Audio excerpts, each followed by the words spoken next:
লাখ একটা লোকের সাথে দেখা করে নাই, আগুনটা ইচ্ছে করে লাগাইছে।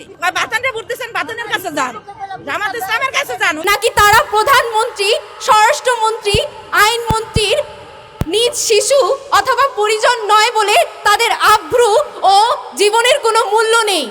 তারা যদি প্রধানমন্ত্রী, স্বরাষ্ট্রমন্ত্রী, আইনমন্ত্রীর নিজ সন্তান হতো তাহলে কি তারা চুপ করে থাকতে পারতেন? এসবের শেষ কবে হবে? জুলাই আসার পরও এসবের শেষ হয়নি। আমরা এইসবের শেষ দেখতে চাই। আজকের এই মানববন্ধনে হিউম্যান রাইটস অর্গানাইজেশন এবং মিডিয়ার রিপোর্টের তথ্য মতে 2000 সালের নতুন সরকার গঠন এবং এর পরবর্তীতে শিশু হত্যা ও নারী নির্যাতনের কিছু জরিপ পেশ করছি। প্রথম 3 মাসে ধর্ষক ও হত্যার শিকার হয়েছে অন্তত 165 জন শিশু। এদের মধ্যে 7 জন ছেলে শিশু বলাৎকারের শিকার হয়েছে। শিক্ষক, গৃহ কর্মকর্তা কিংবা প্রতিবেশী দ্বারা যৌন নির্যাতনের শিকার হয়েছে অন্তত 67 জন শিশু। একই সময়ে 1 থেকে 6 বছরের বয়সী শিশু 49 জন শিশু হত্যার শিকার হয়েছে। 7 থেকে 12 বছর বয়সী শিশুরা সবচেয়ে বেশি ধর্ষণ ও যৌন নির্যাতনের শিকার হয়েছে। তাহলে আমরা দেখতে পাচ্ছি বিচারের হার কত কম। এ ধরনের নির্যাতন ও হত্যায় আমাদের প্রশাসনের অবস্থাটা আসলে কি? বাংলাদেশে এই ধরনের সমস্যাগুলো যখনই প্রতিবাদ করা হয় তখনই নতুন একটা ইস্যু এনে এই বিষয়গুলোকে ধামাচাপা দিয়ে আমরা এড়িয়ে যাই। রামিসার ঘটনায় যদি কোনো মন্ত্রী বা এমপির পরিবারে হতো তাহলে তার অবস্থা কি হতো? তারা কি এভাবেই চুপ থাকতো? জুলাই আন্দোলনের পরবর্তী অবস্থায় এমন বৈষম্য, নির্যাতন, অবিচার আমাদের প্রত্যাশা নয়। আমাদের শহীদেরা যে তাজা রক্ত দিয়েছে তা তো এমন দেশ গড়ার জন্য দেয়নি। এ দেশ আমাদের এবং এ দেশকে রক্ষা করার দায়িত্ব আমাদের। বারবার একই অন্যায় আমরা মেনে নিব না। আমাদের মা বোনদের খুনিকে কেন প্রোটোকলের মাধ্যমে নেওয়া হয়?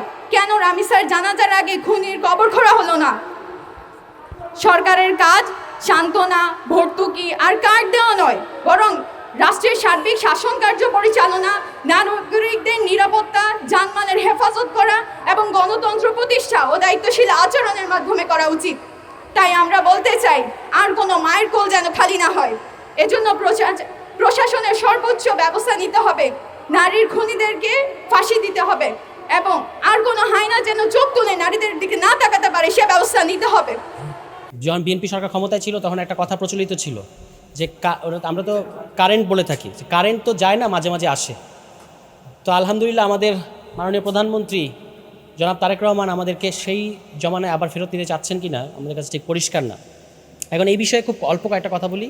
এটা একটা অত্যন্ত সিরিয়াস বিষয়, কারণ এই চামড়া এবং চামড়ার সাথে সংশ্লিষ্ট এই শিল্পটা, যেটাকে আপনারা শিল্প বলছেন, আমি মনে করি যেটা এখনও আমাদের দেশে শিল্প হতে পারে নাই, এবং শিল্প হতে না দেওয়ার পেছনে এটা একটা গভীর ষড়যন্ত্র যুক্ত।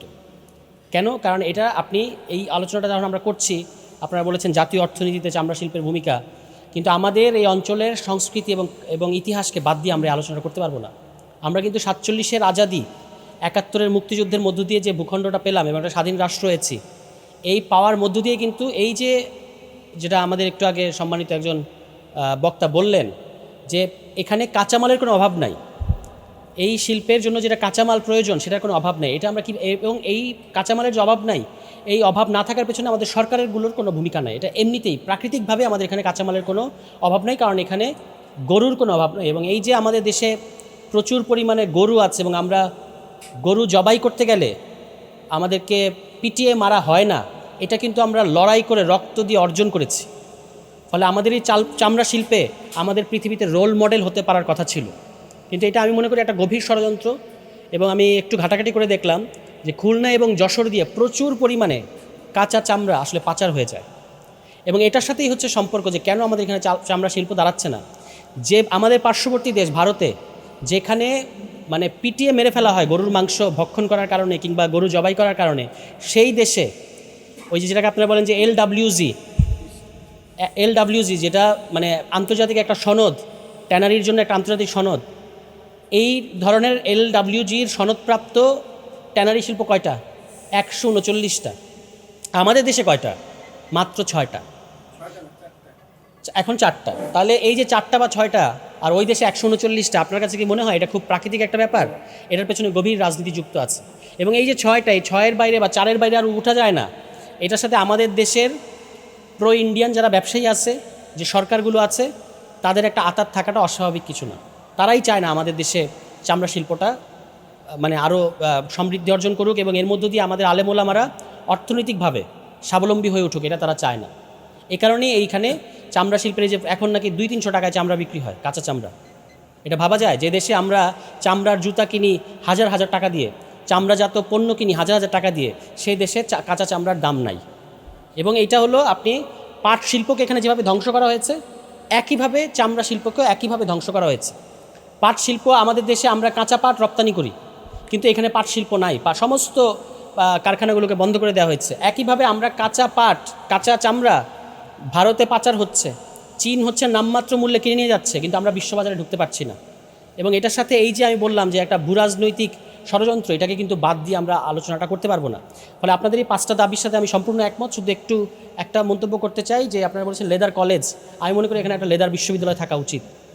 এবং আমাদের যে আলেম ওলামা সহ মাদ্রাসার যে শিক্ষার্থীরা অসম্ভব পরিশ্রম করে এখনও এই রুগ্ন শিল্পটাকে বা চামড়ার বাজারটাকে টিকিয়ে রেখেছে, তাদের পেছনে সরকারকে এসে দাঁড়াতে হবে। আপনারা যদি দেখেন গার্মেন্টস শিল্পে আমাদের বছরে যে আয় হয় তার 3/1 আবার ওই আমদানি করার ক্ষেত্রে মানে খরচ হয়ে যায়। তুলা আমদানি সহ অন্যান্য জিনিসপত্র আমদানি করতে, কাঁচামাল আমদানিতে যা আপনি আয় করেন তার 1 ব্যয় হয়ে যায়। তাহলে যে শিল্পটা আমদানি নির্ভর, সেই শিল্পকে যদি আপনি এত প্রণোদনা দেন, তাহলে যে শিল্পের, আমাদের এই চামড়া শিল্পের ইয়ের কিন্তু কোনো দরকার নাই। কাঁচামাল কিন্তু এখানে মানে কাঁচামালের কোনো অভাব নাই, সেই শিল্পের এই অবস্থা থাকবে কেন? এই অবস্থা থাকতে পারে না। আপনাদের 5 দফা দাবির সাথে আমি সংহতি জানালাম এবং লেদার ফাউন্ডেশন সামনে আলোচনাটা আরও এগিয়ে নেবে। আমি একমত যে এটা শুধুমাত্র ঈদের মৌসুমের আলাপ হলে চলবে না। সর্বশেষ একটা কথা বলি, এই যে এখন তো চামড়া নিয়ে আপনারা আলাপ করছেন, আরেকটা জিনিস খেয়াল করে দেখেন যে পশুর হাটগুলো যে বসছে, এটা কিন্তু সরকারের, আমাদের সরকারের রাজস্ব ঘাটতি আছে। রাজস্ব ঘাটতি থাকলেও তারা ফ্যামিলি কার্ড, কৃষক কার্ড, হাবিজাবি কার্ড তারা দিচ্ছে, কিন্তু রাজস্ব ঘাটতিটা কিন্তু থাকতো না যদি আমরা এই চামড়া শিল্পটাকে 10 থেকে 15 বিলিয়নের ডলারের একটা শিল্পে পরিণত করতে পারতাম। এক। আর দ্বিতীয় হচ্ছে এই যে পশুর হাটগুলো ইজারা দেওয়া হচ্ছে, আপনারা হয়তো খেয়াল করেছেন যে সরকার কিন্তু এখানে শত শত কোটি টাকা রাজস্ব হারাচ্ছে, কারণ বিএনপির দলীয় লোকদেরকে বা তাদের দলের সিন্ডিকেটের মধ্যে থাকা লোকেদেরকে এই পশুর হাটগুলো ইজারা দেওয়া হচ্ছে এবং তারা রাজস্ব, যেটা এর মধ্যে দিয়ে সরকার রাজস্ব হারাচ্ছে। শুধুমাত্র কেরানীগঞ্জের একটা পশুর হাটে 2 কোটি টাকা রাজস্ব সরকার কম পাচ্ছে। এবং আমি 100% নিশ্চয়তা দিয়ে বলতে পারি, সারা দেশের পশুর হাটগুলো যদি আপনি জরিপ করেন, দেখবেন প্রত্যেকটা গরুর হাট থেকে 3 থেকে 4-5 কোটি টাকা করে সরকার রাজস্ব হারাচ্ছে, এই যে নিজের দলীয় লোকদেরকে, দলীয় ক্যাডারদেরকে এই ইজারাগুলো দেওয়ার মাধ্যমে। এবং এখানে এটা কিন্তু কোনো দরপত্র হচ্ছে না, এখানে মানে দরপত্রে কাউকে অংশগ্রহণই করতে দেওয়া হচ্ছে না, তারা ভয়ভীতি দেখাচ্ছে। ইউএনওরা, আপনি যদি কথা বলেন, ইউএনওরা বলবে ভাই আমরা এখানে মারামারি চাই না, ওরা নিয়ে যাচ্ছে, ওরা নিয়ে যাক। ইউএনও, ডিসি তারাও হচ্ছে এখানে বিএনপির দলীয় ক্যাডারদের কাছে জিম্মি হয়ে গেছে।